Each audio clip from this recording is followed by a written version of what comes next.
Hey everybody, welcome back to Champ and Sons and our college football team builder dynasty series here, as we have just finished up our most recent season with the loss to Ohio State in the college football playoffs. It was a tough one, but things happen.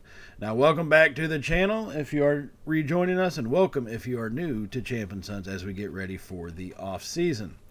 Taking a look at the way the playoffs commenced after our departure, Ohio State put a hammering down on Miami, while Georgia beat Arizona in the Sugar Bowl, both of those being the semifinals, and then Ohio State would continue a round of domination as they took out Georgia in the national championship game at SoFi Stadium, 35-14. So they will be the national champions, which I guess in a sense does lessen the sting from the loss that we had, but still sucks either way.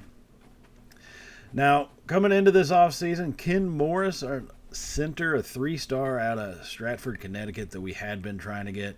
He does come to does finally commit to us, which is a good thing for our offensive line. As far as players leaving, they are all seniors. We don't have anybody else trying to leave early or anything like that. So, not too big of a deal there. Now, let's go ahead and jump into the big part of every offseason, and that is going to be the recruiting segment. Here we have a couple guys already on our list, right, that we finished the season with. Now we are first on their interest, so it's one of those, let's go ahead and kind of try to get this finished off, so we can at least get those two guys committed, both of them being left tackles. Really, we need to build some depth, especially as injuries come about, be able to shift guys around to different positions. That's what we really need to look for. So we do go ahead and add some points in, because you cannot forget to do that. For the love of God, do not forget that. And then we start taking a look at the transfer portal. Now, most of the time through recruiting, we did get one 5-star, right? But we have a very rare shot at actually getting 5 stars. 4 stars at this stage we're a little bit closer with, because we did get to the quarterfinals of the playoffs. But it's one of those things that it's still going to be an uphill battle. Now, you see some guys like Butler and Burley were second and third on their list, but that doesn't mean too much. Us still being a smaller school, the climb to be the first is going to be a little harder. We have to really be smart with how we do our recruiting. Now, y'all did see I added in a wide receiver there at the very end easily. It doesn't say we needed receivers, and in reality we don't, but I think we've got to get some additional talent. If we're going to continue to grow and develop this team into the future stages, let's let the younger guys kind of develop some more, and let's bring in some talent who can have an effect immediately. So that's what this transfer portal is. It's not for longevity. It's for get in there immediately, make an impact. So that's why we do start recruiting these guys, and you see us, we're putting them into hard sells fairly quickly. Mainly because we kind of have to. I don't even know if that's what their big strengths are. As you see, most of all their intentions or whatever is going to be question marked. But we kind of have to get this done. I can't waste time, trying to compete with some of these bigger schools for these athletes. They're not going to come to my school if that's going to be the route we're going to go. So we do hammer it home pretty hard. We go ahead and get visits scheduled for them, since they already have narrowed it down to their top 5. And we're going to try to make sure I really want to stay within the top 2. Once they get to their top 3 selections, if we can be in the top 2 at that point, I think we could probably do a hard sell and really drive home that, hey, you come to our school, you're going to have an immediate impact, and you're going to be getting yourself out there and getting a lot of good playing time in. Right? That's truly our biggest selling point. Now, for everybody, that's not always what they want, especially when you're talking about, going to a bigger school. You can go to South Texas, or you can go to North Carolina. You can go to Georgia. You can go to Oklahoma. You can go to TC. I mean, it is what it is. So we got to make the best of it and be aggressive while we can. You see, we only have 900 hours. Or 900 points. Forget, I'm not calling these things hours because that sounds ridiculous. We have 900 points to spend. And we are going to try to use all of them, but we also have to be careful because we need to make sure guys are able to go on visits. You can't run out of points and not schedule a guy for a visit because that can set us back. So Easley is going to be a 4-star receiver. He's a deep threat. He's got a bunch of speed. And if we can somehow move up from 3rd to 1st and actually sign a kid like him, he can change our offense around going into the next season. He can really help push us to become that better team on the offensive side and give us some additional weapons to use, guys who can get out in space. So we are going to go ahead and hit the hard sell up. Like I said, we try to find things where we have mostly the A scores without knowing what his value, what he values the most. We go with one that has mostly A's just because those obviously are our top selling point. So if we can get him to buy into it, then hey, let's go ahead and try to sell that to him. Some of these other guys, we had a couple of additional points left over, so let's just add to the mix to try to give us a little bit of an uptick here after this first week of recruiting here in the off season. No draft results. We didn't have a draft. We didn't have anybody drafted, so it is what it's part of being a new school. Now, Ladarius Otis does commit another 3-star player, and that's one of our left tackles, which is exactly what we are hoping for. Now, we have moved up in the interest level of a lot of these players. They're not down to their top 3 yet, and if you notice, we don't have all the check marks on what they find, I guess, interesting, on what they value, at least when it comes to the recruiting. So that's one of those. I need to give it some more time. I'm not sure if I can afford to give it more time, but I definitely do need to give it some more time.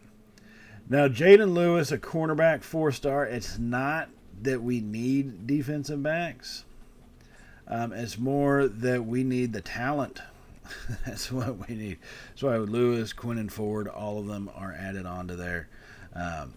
We need guys who can be top-level athletes and top-level players. So that's why we are going after some of them that, hey, maybe roster-wise we don't exactly need them right now, but I think we can make roster moves, switch guys to different positions, and so forth, to try and get some of that leveled off. Now here we are going down the transfer portal. Pretty much everybody down below has already signed with the school.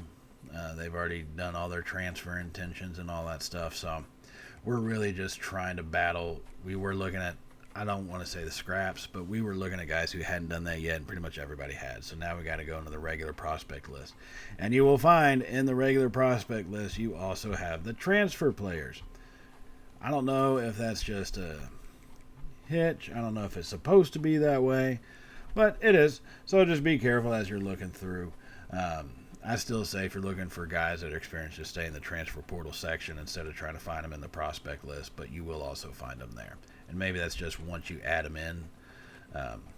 Don't really know, but most likely they are in both sections if you're willing to find them.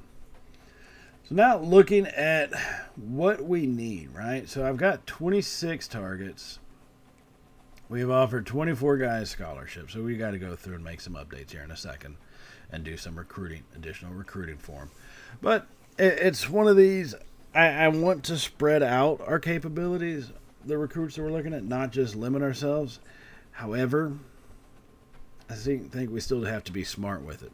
Jaden Lewis has got 95 change of direction. As a defensive back, the way we play defense, that would be a major kind of thing. So we do end up adding him, and we go ahead and get him a visit scheduled. Now, he's almost to his top 3. So we are going to go in the hard sell. And once again, we run into this slight issue of, okay, which ones have the highest rating? The clutch hard sell really does for us. It gives us a couple of them in an A rating or higher, and the other one in a B. Well, I think B minus, actually. But that's our hard sell we're going to put on, try to get up on his interest. We're only 4th on Lewis. Quinn and Ford, we're coming in 3rd. I'm looking at the scouting. Can you imagine if we had Lewis and Ford? Our defensive secondary would be pretty damn top-notch. Not to the 5-star Alabama style, but it would be easily playable, and we could be highly competitive against some good big schools. So We're going to go the hard sell on Quinn Ford as well. We do the clutch one the same reason. Like I said, mainly because it hits our highlights. I don't know what he values, but it hits our highlights, and that's kind of the difference for us. Now, Hillhouse, we're 8th in his ranking, right guard, coming out of Barnesville, Minnesota. It's going to be hard to get him. We can't even schedule a visit yet because he hasn't narrowed down his top 5. He seems to be a pretty slow go about it. And I guess you could say he's very determined. I don't know how you want to label that, but he is. So now we're looking at, we still got 95 points left. I want to add in at least one more player. So we're going ahead and add in a free safety. Not that we need it, but a kid has got talent, 4-star, coming out of Athens, Georgia. 80 play recognition, 87 speed, 76 tackle. He's a definite go-getter in the defensive secondary as well. So we get him a visit scheduled because we are 5th. However, we're 5th. So we got to really try and power stuff home, but we only got 30 points to use. So instead of a hard sell or even, a contact friends and family, we go with the soft sell. I'm going with the clutch because it hits our main things, and then the DM because that finishes off the total points that we have for this week. Now, surprisingly enough, Joseph Head, 4-star commits. Easily does commit over to us, 4-star wide receiver, so we grabbed a couple extra guys. Head Jr., I wasn't so sure we would get, but hey, he does come over, and obviously we lose a couple of guys as well to Florida State, just like that Lewis kid, so obviously we're not going to have Ford and Lewis on the outside for us at the same time. But we do have an opportunity at Quinn and Ford. We have moved up to 3rd. We're in the top 3. So what I'm going to go ahead and do, we're going to take off the soft sell or the hard sell, and we're going to go ahead and send the house and contact friends. That gives us, I think, more points, or I guess more of the up marks than what we had before. Now, Valentine, we moved into 2nd on him, and that was with just the soft sell and the DM, the player. He's almost to his top 3. I think we're going to go ahead and switch over to a hard sell. We're going to go to the hard sell, hit all those points we just hit with him on the soft, and that still leaves us with 35 points for him, so contact friends and family, and then contact the player directly. That's going to be the easiest thing, I think, to give us a good opportunity. Now, like I said, we got 26 people with scholarships offered. I don't think we're going to get all of them. And I know you can get 35 in a single off season. I don't expect us to get the full 35. That would be, it'd be outstanding if we did, don't get me wrong. But I just don't see it happening. Anthony Walter, 2-star, he's not, I understand wanting to build depth, but at the same time, it's got to be quality depth. You can't just go, well, let me just fill in a lot of blank spots with some 2-star recruits here. That's not going to be the way to do it.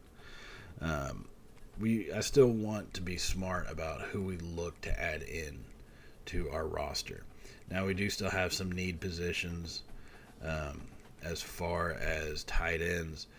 It does say we still need quarterback. I think we got a pretty decent stable for the most part, but hey, you can always add more. So we do have Walter in the 2-star. And he turns out to be a little bit better than what I expected. 86 throw power, 82 short accuracy, which if he were to come in a game, I'm not throwing it deep with him. He's hitting those crossing patterns. He's hitting the running back out in the flat. It's just, he's not going to be my deep threat quarterback. Mason Dillard, he's got 80 spectacular catch. That's a pretty impressive thing for a physical receiver, which means if we get down into the goal-to-goes type situation, we can really use him on some 50-50 balls. And, he's someone who can go up and try to get that ball. So that is why we add him to the list. Now we're at 28. Like I said, not all these guys have committed, obviously, because we're at 28. I think we still got 6 to 7 guys who haven't actually committed to us yet that we're still trying to scout or recruit.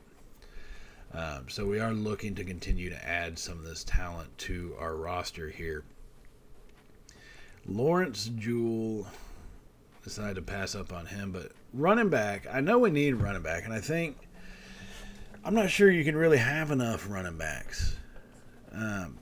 some of these guys can change position if we really do end up having enough, but I think running back is one of those where the more the merrier. Now, coming on to our recruiting screen, Moon, defensive back. He's not going to be a gem, obviously, but he is still a 3-star defensive back who's got some aspects through his scouting that we can see that are better than what we do have available to us. So we're going to try to, once again, let's hammer these points home. Let's move up on them. They're getting close to where they have to make cuts, and we need to get into those areas.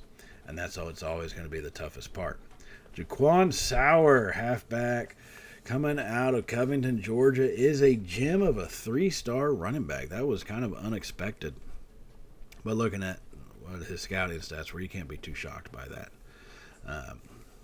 So, we do the visit and play style because it really does seem to match. And now, once again, let's hammer some things home for him. We're going to come up here. We're going to hit him with the hard sell. And as I've always said, it's a little bit easier to kind of go this style, especially when playing style is one of his things that he cares about just by his deal breaker. So we do going ahead and hammer that. And hopefully it has an impact. I don't know if it will. I'm keeping my fingers crossed.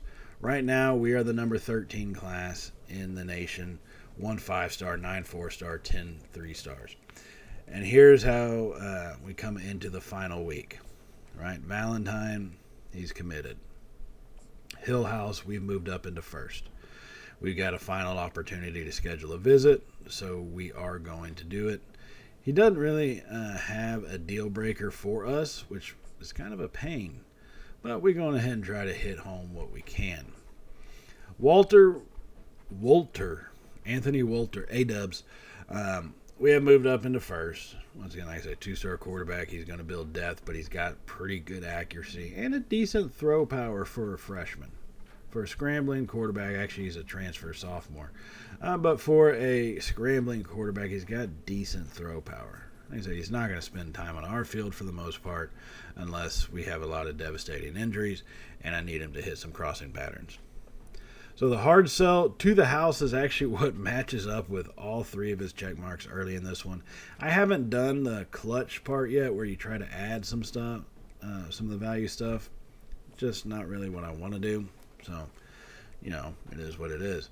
Mason Dillard, we're still second on his list. It's kind of disconcerting. We don't know we don't see what his check marks are. We don't have a deal breaker for him. So that makes this a little bit more difficult. We just keep the base. I'm not going to go with a hard sell or soft sell because I truly don't know. Now, Moon and Sauer, we're both in second place on that. We have moved up. Got a lot of actual solid pitch results on Sauer. But at this stage, top 3, we're number 2. Let's go ahead and try to hammer this thing home as we send the house to him, contact him, and then do social media, research on him. I'm not sure truly what that's absolutely for, but, it is. Now, Josh Moon, we are second, but, man, did you see the lead, how far behind we are trailing with him? That's going to be hard to overcome. He's almost to his top 3. We're going to try a send the house move. Now, once again, knowing what is available as far as his interests, 3 things right there, unchecked or unknown, but the highest rated stuff, so we do end up doing a hard sell for him as well. Sauer, we've got a lot of space to make up. I don't know if we can, but we're going to give it our damnedest. Right, so right now we got 30 players on our, recruiting board. If we want to look, think of a draft board. We got a recruiting board. We got 30 players and all the scholarships offered. And we're still battling for some of the additional guys. I do want to add in some other players. And I know we're going to be able to change some stuff around. But this is going to be kind of like our little Hail Marys. Like Von Middlebrooks. 3-star running back. I'm not sure, we have enough time to actually convince him over to come to us. But now is where look for guys that I think we can make something happen with. And so that's what we're looking at here. As we try to hit now some of our needs. That's what we're going to look at. Juan Ebron, an elusive back. He's very low rated. Both of these guys are not your top rated dudes, but I'm not going to stress about it. They're around the 1,800 mark in the national rankings. But look at that. Von Middlebrooks, gem of a running back out of Aiken, South Carolina. As we go ahead and get him a visit scheduled here in the final week to try. I don't know if we're going to be able to sway him. I mean, we're 5th. I would be shocked if we could. I do just want to give it a shot, though, but I would seriously be shocked. And I don't even know. I mean, we continue to roll through here, and mainly if they have a deal breaker and we can hit that up, then okay.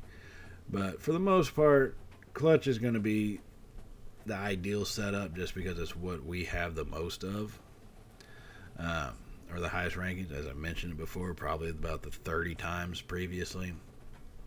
So we give it our best, right? So Juan Ebron, 3-star, we're 7th on his board.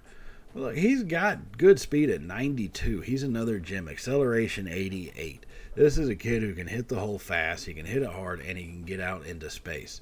So we do have to try to get him brought in here. We send the house, contact him into the social media research forum.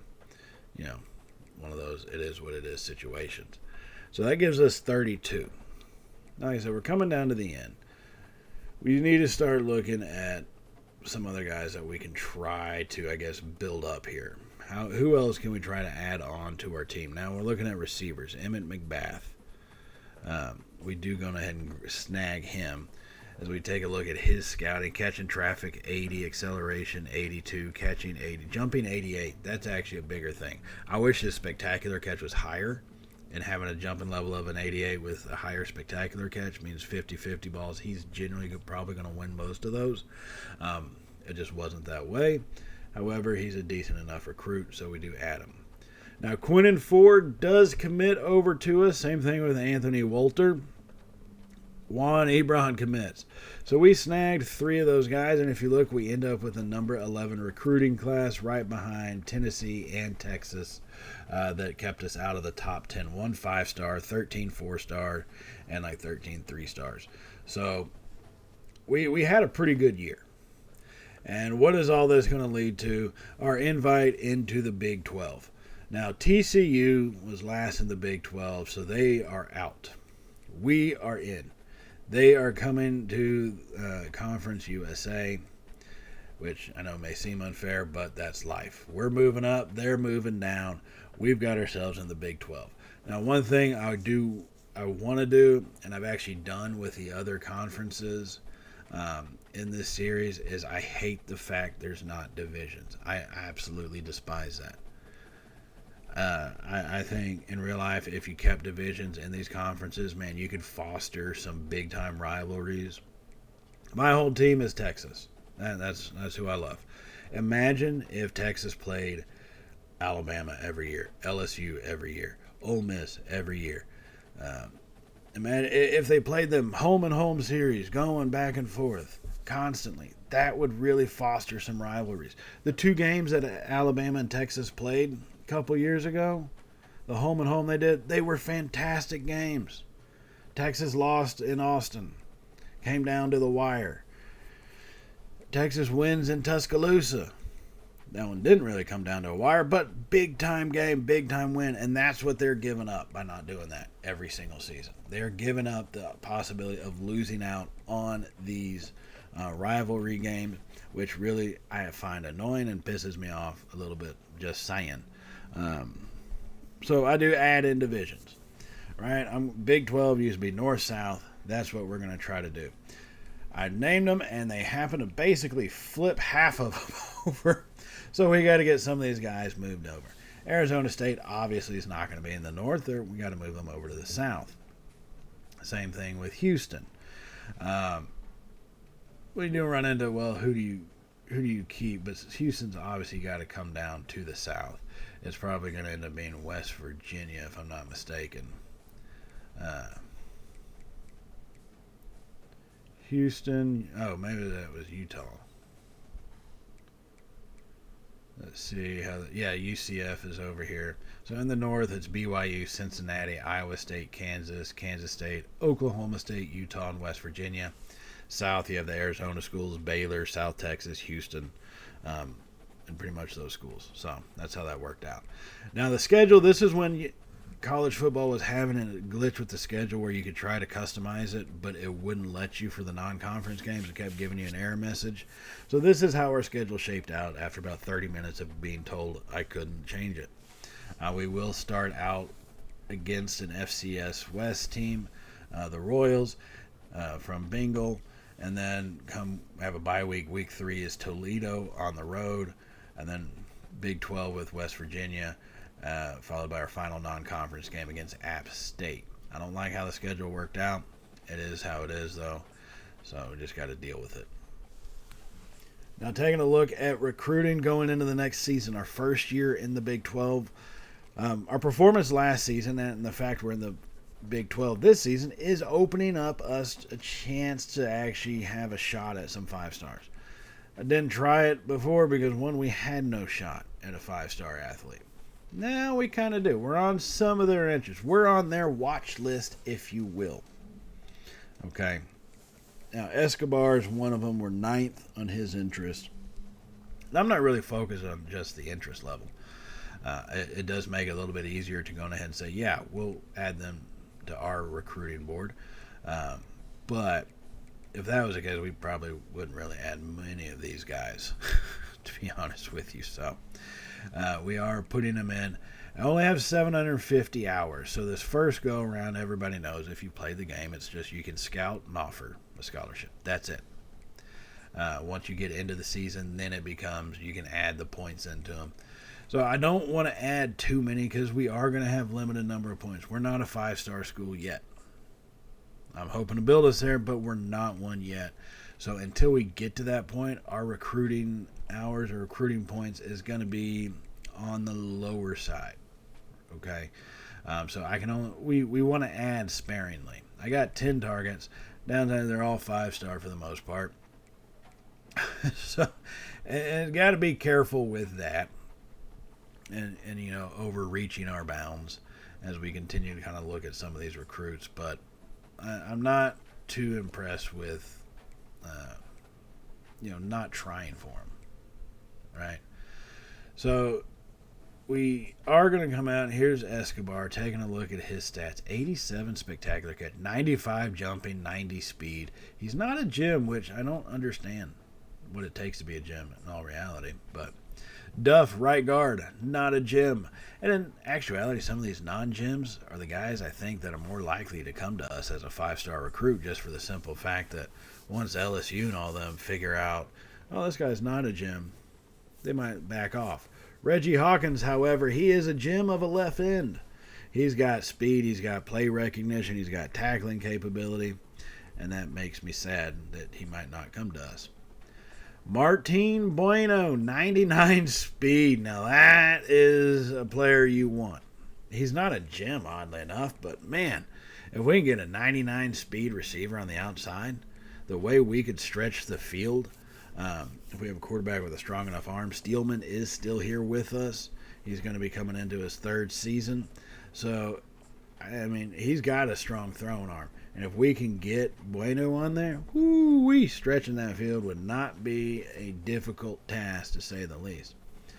Now, Engel Moroncola, 96 speed for a running back.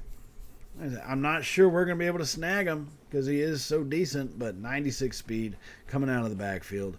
And if we got Bueno, 99 on the outside, good Lord, we would be the fastest show of the Southwest, I guess you could say. Longhorns are the show band of the Southwest. We'd be the speed of the Southwest.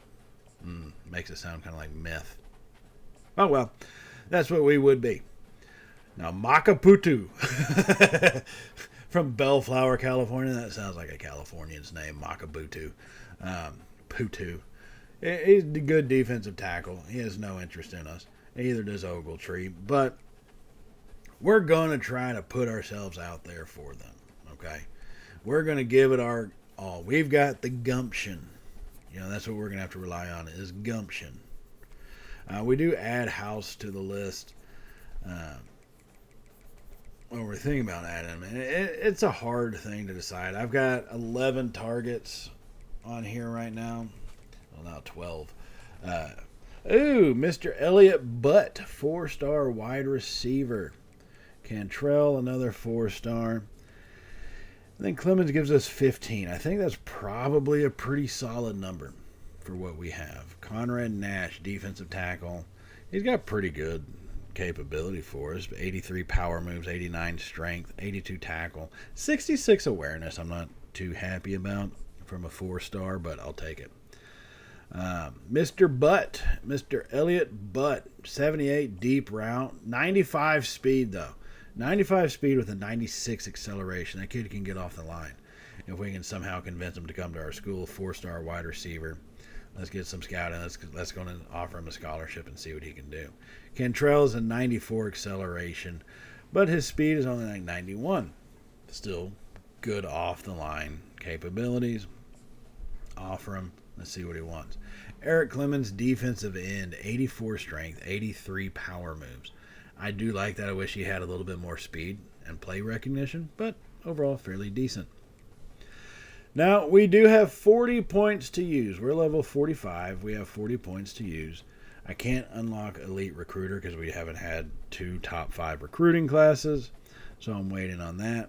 I'm going to go ahead and think about boosting up our kickers. I am going to need to recruit kickers at some point, but I don't really want to. That's the hardest part. Once you get to these levels, I think if you're pretty solid on all 3 of them, you got some wiggle room for you. So for motivator, we do add in finish off the defensive line. Now we add some for the running game, so that way they can stay up. We max them out.